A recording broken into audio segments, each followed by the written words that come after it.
নমস্কার বন্ধুরা, অলিজ কিচেনে আপনাদের স্বাগত। আজ আমি করে দেখাবো মূলো শাকের চচ্চড়ি। প্রথমেই বলে রাখি, আপনারা আমার চ্যানেলটিকে সাবস্ক্রাইব করবেন, তাহলে আমার খুব ভালো লাগবে। সাবস্ক্রাইব করলে আপনাদের চ্যানেলে আমার নতুন নতুন সহজ পদ্ধতিতে রান্নাগুলি সবার আগে নোটিফিকেশানে আপনাদের কাছে চলে আসবে। দেখুন আমি কিভাবে বানাচ্ছি মূলো শাকের চচ্চড়ি। মূলো শাকের চচ্চড়ি বানানোর জন্য লাগবে মূলো শাক, ছোট ছোট করে কেটে রেখেছি মূলো শাক, হলুদ, নুন, এইরকম সাইজের ভাজার মতো আলু করে কাটা আলু এতখানি, সরু সরু করে ছোট ছোট করে বেগুন, আর লাগবে বড়িটা ভেজে নিতে হবে আগে, আর লাগবে সর্ষে বাটা। কড়া বসিয়েছিলাম, কড়াটা গরম হয়ে গেছে। প্রথমে একটু তেল দিয়ে বড়িগুলো ভেজে নেব।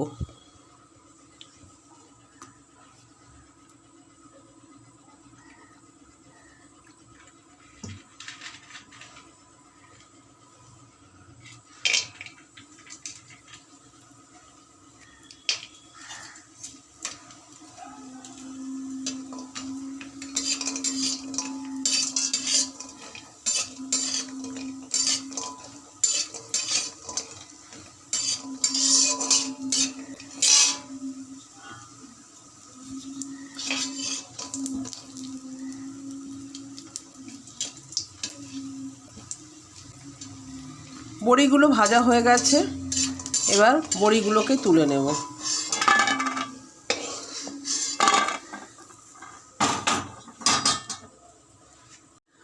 ওই তেলের মধ্যেই এখানে শুধুমাত্র কাঁচা লঙ্কা ফাটিয়ে দেওয়া হবে, আর কোনো ফোড়ন দেওয়া হবে না।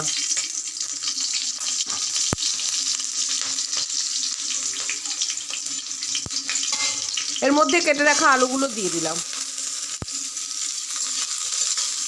কেটে রাখা আলুগুলো দিয়ে নাড়তে হবে।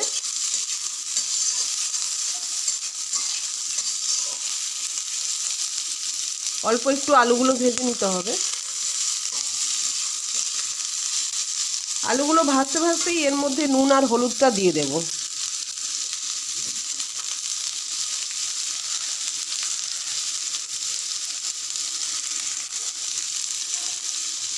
নুন, হলুদ, নুন হলুদ সবসময় আন্দাজ মতো দিতে হবে।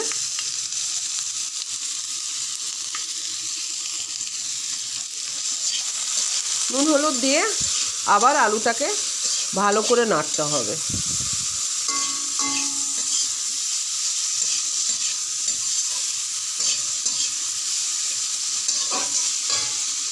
আলুটা ভালোভাবে নাড়া হয়ে গেছে, অল্প অল্প লাল রঙও এসে গেছে। এবার এর মধ্যে কেটে রাখা বেগুনগুলো দিয়ে দিলাম। বেগুনগুলো দিয়ে আবার নাড়তে হবে ভালো করে, বেশিক্ষণ নাড়তে হবে না, অল্প একটু সময় নেড়ে চেড়েই কেটে রাখা শাকগুলো দিয়ে দিতে হবে। শাকগুলো দিতেও নাড়তে হবে। দেখুন ভালো করে ওপর নিচ করে শাকগুলোকে আলু বেগুনের সঙ্গে মিলিয়ে দিতে হবে।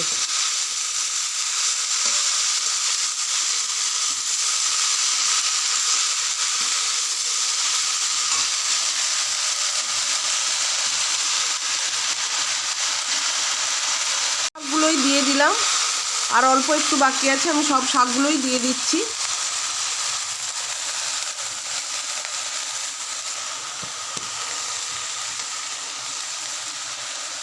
দিয়ে আবার ভালো করে এটাকে নাড়তে হবে।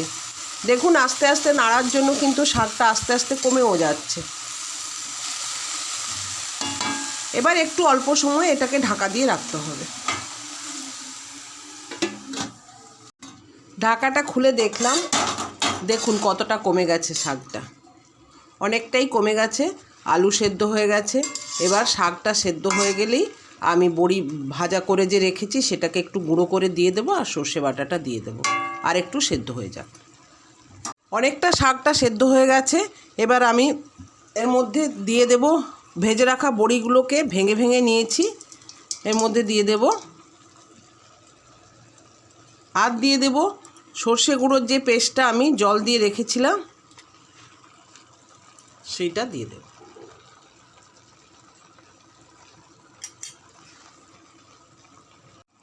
বাটি ধোয়া জলটাও একটু দিয়ে দিলাম। এবার ভালো করে এটাকে নেড়ে দেব, মিশিয়ে দেব সর্ষে বাটাটা।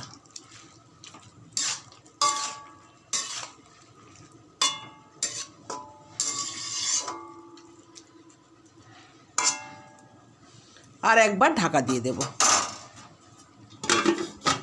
মুলো শাকের চচ্চড়িটা পুরোটা হয়ে গেছে, দেখুন একদম মাখা মাখা হয়ে গেছে, পুরো ভালোভাবে হয়ে গেছে। যেহেতু সর্ষে বাটা দিয়েছি সেই জন্য এর ওপরে অল্প একটু কাঁচা সর্ষের তেল ছড়িয়ে দেবেন। এবার আমি নামিয়ে আপনাদের দেখাচ্ছি। এটা আমি নামিয়ে নিয়েছি, পুরোটা হয়ে গেছে। আপনারা একদিন ট্রাই করে দেখবেন শীতকালে।